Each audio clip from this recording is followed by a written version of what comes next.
Bismillahirrahmanirrahim. Assalamualaikum warahmatullahi wabarakatuh. Selamat datang di channel Sahabat Luar Biasa. Channelnya orang-orang luar biasa. Apa kabar teman-teman? Mudah-mudahan sehat selalu dan selalu dalam rahmat dan lindungan Allah Subhanahu wa taala. Amin ya robbal alamin. Bagi teman-teman yang baru menemukan channel ini, agar tidak ketinggalan informasi yang insya Allah menarik dan bermanfaat, jika berkenan silahkan like, komen, dan bagikan video ini, serta subscribe dan nyalakan tombol notifikasinya. Syukron jazakumullah khairan. Alhamdulillahillazi bini'matihi tatimus solihat. Segala puji hanya milik Allah yang dengan segala nikmatnya segala kebaikan menjadi sempurna. Salawat serta salam semoga tercurah limpahkan kepada Nabi Muhammad sallallahu alaihi wasallam serta istri-istri beliau, saudara-saudara beliau, tabi'in, tabi'ut tabi'in, dan bagi kita yang insya Allah setia dan istiqomah mengikuti sunnahnya sampai akhir hayat. Amin ya robbal alamin. Rabbi syrohli sodri wa yasirli amri wahlul uqdatam min lisani yafqahu qawli.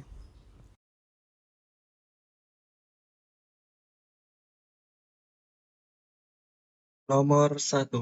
Kegiatan menulis merupakan penyampaian pesan melalui simbol bunyi yang berbentuk grafis. Penyampaian pesan melalui simbol bunyi itu melibatkan kemampuan individu untuk proses A. Decoding, B. Encoding, C. Membaca, D. Menulis.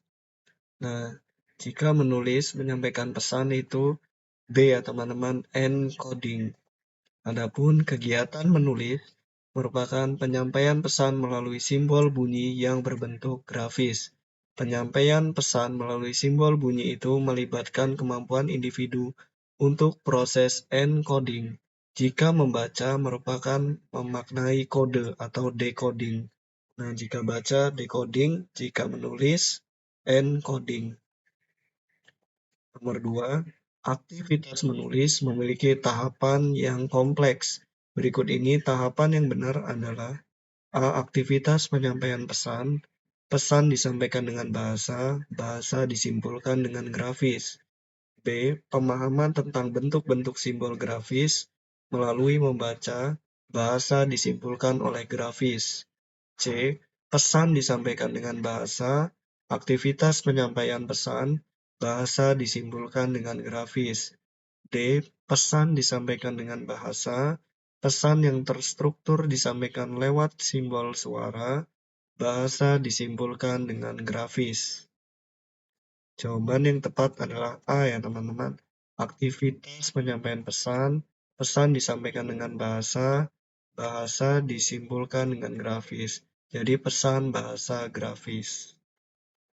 Adapun pembahasannya, aktivitas menulis yang kompleks tersebut meliputi aktivitas penyampaian pesan, pesan disampaikan dengan bahasa, bahasa disimpulkan dengan grafis, membuat grafis harus menguasai simbol bunyinya, mampu menyampaikan dengan struktur yang runtut, serta tangan, lengan, dan koordinasi mata, mampu untuk melukis grafis sebagai simbol pesan yang disampaikan dengan bahasa. Nomor 3, kompleksitas dari aktivitas menulis mendasari bahwa untuk pembelajaran menulis perlu sistematika dengan tahapan proses menulis tersebut, meliputi antara lain kecuali A. Pesan yang terstruktur disampaikan lewat simbol suara. B. Penyampaian pesan dengan berbicara dan mendengarkan. C. Penggunaan bahasa sebagai alat komunikasi. D. Pemahaman bentuk-bentuk simbol grafis melalui membaca. Jawaban yang tepat adalah A. Pesan terstruktur disampaikan lewat simbol suara. Adapun pembahasannya, kompleksitas dari aktivitas menulis tersebut mendasari bahwa untuk pembelajaran menulis perlu sistematika dengan tahapan proses menulis tersebut. Yang pertama, penyampaian pesan dengan berbicara dan mendengarkan. Lalu yang kedua, penggunaan bahasa sebagai alat komunikasi. Yang ketiga, pemahaman tentang bentuk-bentuk simbol grafis melalui membaca. Yang keempat, koordinasi mata dan tangan untuk membentuk grafis yang melambangkan bunyi. Yang kelima, mampu mengekspresikan pesan dengan bahasa yang terstruktur. Yang keenam, pesan yang terstruktur disampaikan lewat simbol grafis. Nomor 4, salah satu kegiatan pra-menulis, yaitu kecuali. A. Latihan membuat lingkaran, garis lengkung, datar. B. Latihan koordinasi mata dan tangan. C. Latihan menekuk-nekuk badan. D. Latihan menghubungkan titik-titik menjadi garis. Nah, tentu yang bukan latihan menekuk-nekuk badan ya teman-teman. Untuk apa nih menekuk-nekuk badan? Oke, adapun penjelasannya kegiatan pra-menulis. Dalam kegiatan ini antara lain yang pertama, latihan melempar dan menangkap bila dengan berbagai ukuran dan latihan menangkap biasanya lebih sukar daripada latihan melempar. Yang kedua, latihan koordinasi mata dan tangan termasuk menuang air dalam gelas yang ukurannya kecil, menggunting, mewarnai, memaku paku, dan menebalkan garis pada pola gambar tertentu. Yang ketiga, latihan menulis dengan kapur atau spidol besar. Dilakukan sebelum memakai pensil. Menulis dengan spidol besar atau kapur memberikan kesempatan untuk menggunakan otot-otot bahu dan siku. Hal ini sangat membantu latihan persiapan mempergunakan otot-otot tangan yang lebih sukar. Kegiatannya berupa menghubungkan titik-titik dengan titik, membuat lingkaran atau bentuk geometri, dilanjutkan membuat huruf dan angka. Nomor 5, alasan perlunya anak-anak dengan hambatan intelektual atau tunagrahita diajari menulis huruf cetak lebih dahulu daripada belajar menulis tangan. Sebagai berikut. A. Huruf cetak lebih mudah dipelajari karena bentuknya sederhana. B. Tulisan cetak memudahkan anak untuk mengenal kata-kata sebagai kesatuan. C. Tidak memungkinkan anak menulis terbalik-balik. D. Menulis dengan huruf cetak lebih cepat karena tidak ada gerakan pena terhenti untuk tiap huruf. Jawaban yang tepat adalah C. Tidak memungkinkan anak untuk menulis terbalik-balik. Mohon maaf teman-teman, jawaban yang tepat adalah A. Huruf cetak lebih mudah dipelajari karena bentuknya sederhana. Nah, menurut Hagin Via Mulyono Abdurrahman, tahun 1999 ada 5 alasan perlunya anak diajari menulis huruf cetak lebih dahulu pada awal belajar menulis tangan sebagai berikut. Yang pertama, huruf cetak lebih mudah dipelajari karena bentuknya sederhana. Yang kedua, buku-buku menggunakan huruf cetak, sehingga anak-anak tidak mengakomodasi antara bentuk tulisan huruf cetak ke dalam bentuk huruf sambung.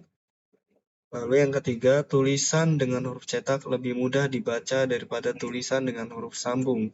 Yang keempat, huruf cetak digunakan untuk kehidupan sehari-hari seperti mengisi formulir atau berbagai dokumen. Yang kelima, kata-kata yang ditulis dengan huruf cetak lebih mudah dieja karena huruf-huruf tersebut berdiri sendiri.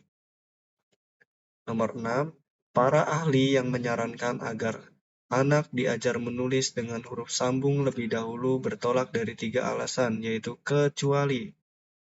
A. Tulisan sambung memudahkan anak untuk mengenal kata-kata sebagai kesatuan.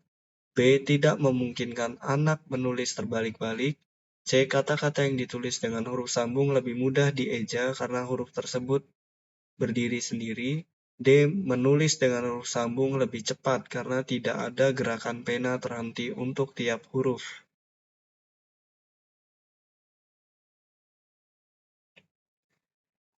Ya, kita analisis satu-satu ya teman-teman. Yang pertama, tulisan sambung memudahkan anak untuk mengenal kata-kata sebagai kesatuan. Ya, ini betul. Tidak memungkinkan anak menulis terbalik-balik. Ya, ini betul. Lalu, kata-kata yang ditulis dengan huruf sambung lebih mudah dieja karena huruf tersebut berdiri sendiri. Nah, ini tidak ya teman-teman. Yang keempat, menulis dengan huruf sambung lebih cepat karena tidak ada gerakan pena terhenti untuk tiap huruf. Nah, ini betul ya teman-teman. Oke, jadi jawaban yang bukan adalah kata-kata yang ditulis dengan huruf sambung lebih mudah dieja karena huruf-huruf tersebut berdiri sendiri. Nah, sebenarnya yang D ini agak meragukan ya teman-teman, karena pada faktanya menulis huruf sambung biasanya lebih lama ya. Nah, karena harus ada nilai estetika atau seninya seperti itu. Tapi menurut teori menulis dengan huruf sambung lebih cepat karena tidak ada gerakan pena terhenti untuk tiap huruf. Silakan bagaimana pendapat teman-teman, silakan dituliskan di kolom komentar. Adapun selanjutnya, para ahli menyarankan agar anak diajar menulis dengan huruf sambung lebih dahulu bertolak dari 3 alasan, yaitu yang pertama, tulisan sambung memudahkan anak untuk mengenal kata-kata sebagai kesatuan, yang kedua, tidak memungkinkan anak menulis terbalik-balik, dan yang ketiga, menulis dengan huruf sambung lebih cepat karena tidak ada gerakan pena terhenti untuk tiap huruf. Nomor 7, menurut Polowai dan Patton kemudian atau kompetensi mengeja meliputi A. Penguasaan huruf-huruf dari alfabetis, recognises letters of the alphabet, B. Penguasaan kata atau recognize word, yang C. Mengatakan kata-kata yang dikuasai, atau say words that can be recognized, atau D. Betul semua. Jawaban yang tepat adalah D, betul semua ya teman-teman. Adapun penjelasannya, menurut Holloway dan Patton tahun 1993, kemampuan atau kompetensi mengeja meliputi yang pertama, penguasaan huruf-huruf dari alfabetis, yang kedua, penguasaan kata, yang ketiga, mengatakan kata-kata yang dikuasai, yang ketiga, menguasai persamaan dan perbedaan dalam kata, yang kelima, membedakan perbedaan antara bunyi-bunyi pada kata. Yang keenam, menghubungkan bunyi-bunyi tersebut dengan simbol-simbol dari huruf. Yang ketujuh, mengeja secara fonetis kata-kata yang beraturan. Yang kedelapan, membangkitkan keteraturan kata-kata yang bervariasi ejanya dan problem-problem katanya. Yang kesembilan, menggunakan secara benar ejaan kata dalam komposisi menulis. Nomor 8, berkaitan fungsi menulis untuk kemandirian oleh Hansen yang dikutip oleh Lovit Mulyono Abdurrahman tahun 1999. Disarankan tentang susunan tahapan mengajar menulis ekspresif sebagai berikut. A. Merangkum bacaan, pembicaraan, laporan tertulis, dan diskusi kelas. B. Menulis pengalaman pribadi. C. Menulis karangan imajinatif. Atau D. Betul semua.